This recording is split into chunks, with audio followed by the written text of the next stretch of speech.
It's Imran Larka from Options Insight. What can I say? I felt compelled to do a video here to give a bit of guidance really on this market.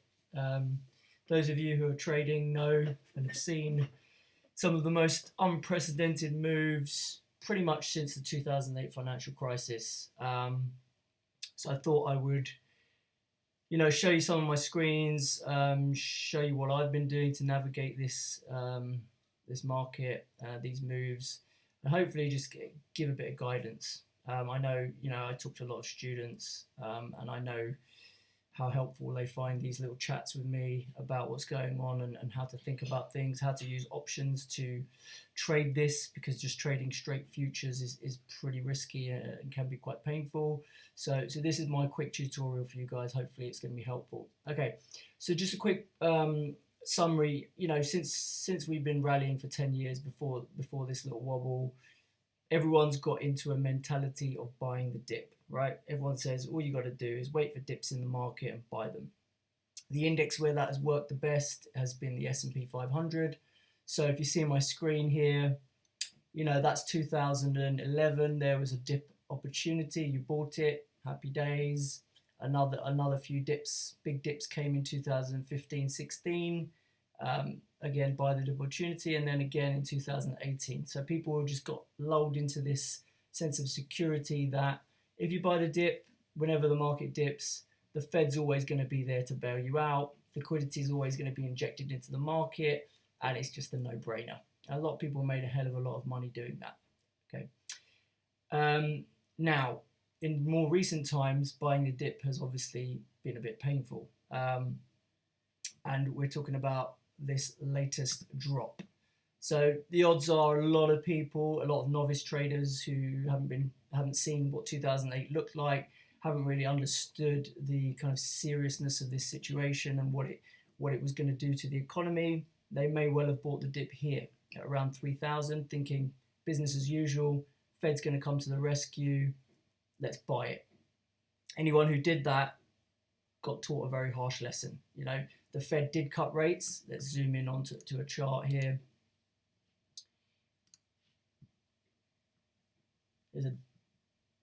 Get myself back here. So here's the daily chart.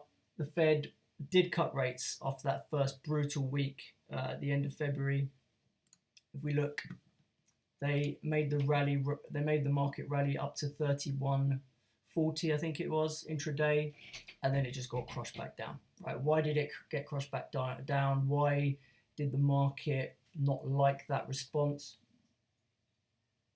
Whereas historically that response was welcomed. Well, they basically just failed to realize what the problem is, right? This coronavirus outbreak has put a sudden stop on the economy. It's like hitting a pause button on the economy, right? Why is that the case? And why is monetary stimulus not going to make any difference? Well, it's not just a demand side issue, right? The economy runs on demand side and supply side, right? You cannot cut interest rates down to zero and expect people to suddenly go out there and start investing and spending money. That's only half of the problem. The other half is that people can't go to factories to work. Goods are not being produced. Even if there was demand for those goods, no one's buying them, right? People are staying at home, protecting themselves and their family in the hope that they survive this outbreak. Yeah, no amount of monetary policy is going to change that. So every time you get any of these rips in the market, they are a screaming sell. If they're not addressing the actual problem, they are a screaming sell. So we've seen this happen a few times over the last few weeks. We have seen what I now call, rather than buy the dip, I'm calling it sell the rip. Yeah, every time this market rips, you need to sell it.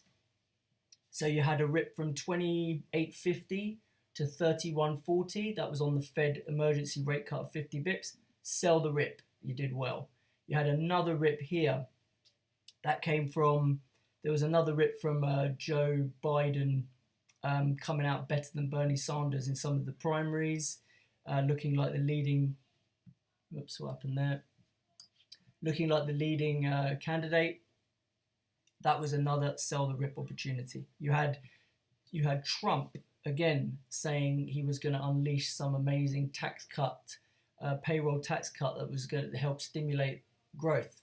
Sell the rip. Every single time this market rips, you need to sell it until they address the real problem, right? That is my advice. That is my guidance. How do you go about selling the rip? I mean, there's a whole bunch of different ways to do that. Generally, in these sort of choppy, volatile times where markets can move 100 ticks in half an hour, like, it's a lot safer to use options. Obviously, I'm an options trader, have been for many years. That's why I run Options Insight, which is my training company. And I utilize options to risk manage these crazy markets. And it's been working well for me, right? I can't complain, touch wood.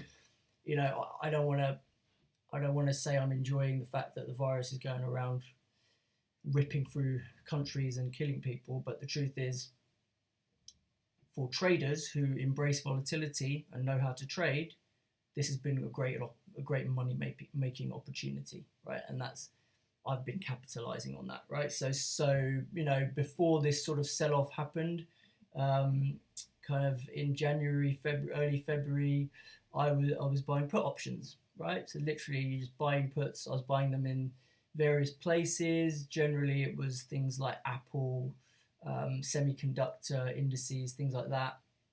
That was the initial thing that I was doing because options were cheap. Then when the world started to realize in that brutal week, obviously those options all multiplied in value and that made some decent money. More recently, since options have become pretty expensive, for those of you who understand options jargon and options terminology, well, the VIX index, which is like a barometer of like the price of options on the S&P 500, the VIX used to historically trade in a range of, let's say, 12 to 20. That's where it spends and resides most. That's where it spends most of its time. That is currently at 68.9 right here, right now.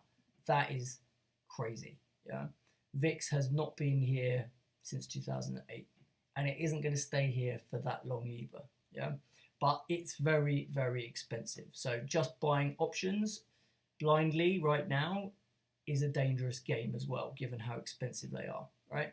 So the way I'm utilizing options is I'm doing something called risk reversals, where I buy puts which have got low strikes and I sell calls that have got high strikes, and therefore I don't actually spend money net. I kind of spend premium on the puts that I buy and I sell premium on the calls that I sell. So net I'm not spending too much money. So if the market chops around and doesn't go very far, I won't lose anything. If the market melts down like it keeps doing, I'll do very well because my puts will explode in value, which I'm long, I own those, and the calls that I sell, they won't, they'll decrease in value, right? And they'll go to zero. So that works. My risk is that the market has sharp rallies, i.e. these rips turn into actual proper recoveries, like a V-shaped recovery, like the type of stuff we've seen. You see all these previous dips, these really pretty fast recoveries that have come out of these dips.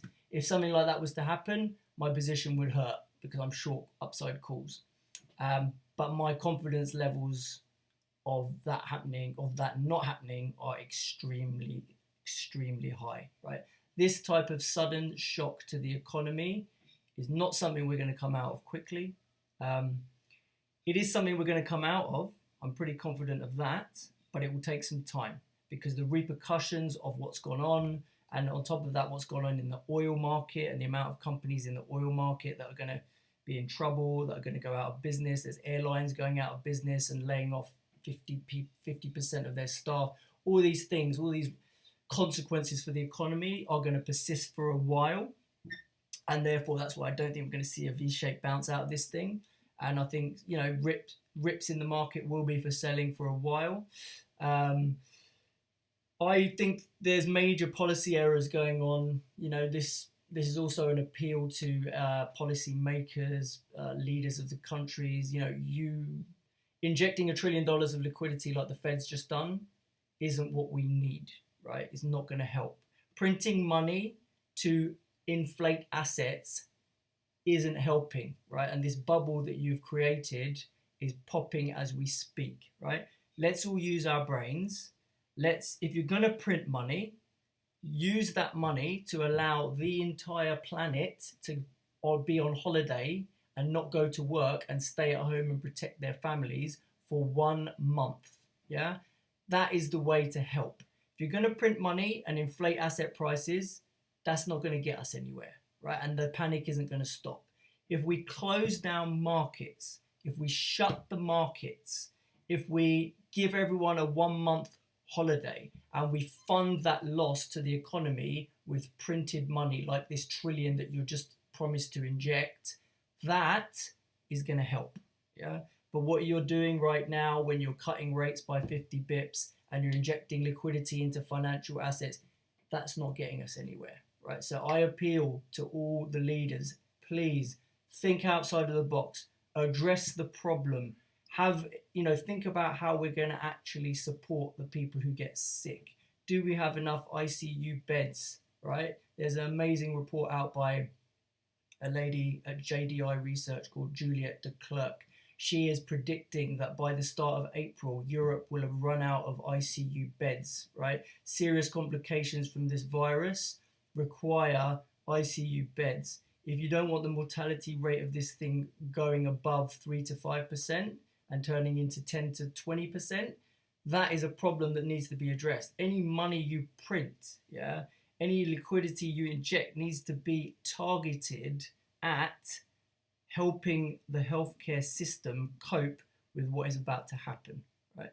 I know I've gone off on one a little bit there, but I feel quite strongly about the policy errors that are happening here, and I'm just scratching my head saying, why are they not thinking about this clearly? Anyway, that's my quick summary. Sell the rips, people, until they actually address the problem and do something that's going to help contain this thing, or at least help us manage this thing. But do not expect a fast recovery out of this market. Trading options gives you a powerful tool to be able to navigate this. I'm going to be putting more content out about this, about some of my students who kind of follow me. So watch this space. But good luck out there, and stay safe. Thanks.